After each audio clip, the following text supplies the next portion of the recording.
इन्व्हर्टरचा हा बोर्ड प्रत्येक घरात का असतो, तर आज आपण त्याच्याविषयी माहिती सांगणार आहे. तर माहिती पूर्ण बघा. घरातील लाईट गेली, फॅन म्हणा, वायफाय म्हणा, टीव्ही म्हणा, त्यासाठी आपण लाईट तर पाहिजे ना, त्यासाठी आपण हा इन्व्हर्टर बोर्ड टाकतो. हा बोर्ड डायरेक्ट इन्व्हर्टर लाईनवर चालू असतो. त्याच्यामुळे लाईट गेली, घरातील लाईट गेली, एमएससीबीची लाईट गेली, तरी हा बोर्ड चालू राहणार. पण लक्षात ठेवा, जास्त लोड असणारे डिव्हाइस लावले तर हा इन्व्हर्टर डायरेक्ट डाऊन होऊ शकतो.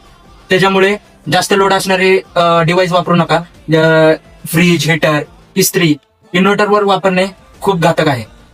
तर मित्रांनो, पार्ट 2 मध्ये कमेंट करा. पार्ट 2 पाहिजे असलं तर आपण पार्ट 2 मध्ये सांगणार आहे. हा आपला 6 मॉडेलचा बोर्ड आहे. तर याच्यामध्ये कनेक्शन कसं केलेलं आहे त्याविषयी माहिती सांगणार आहे. तर आपल्याला कमेंट करा. आपण पार्ट 2 येणार आहे आपला, त्याचं कनेक्शन कसं असणार आहे, डीबी बॉक्स टू इथं कनेक्शन कसं आणलंय, कितीचं सर्किट वापरलंय. तर आपल्या चॅनल आता सबस्क्राईब करा.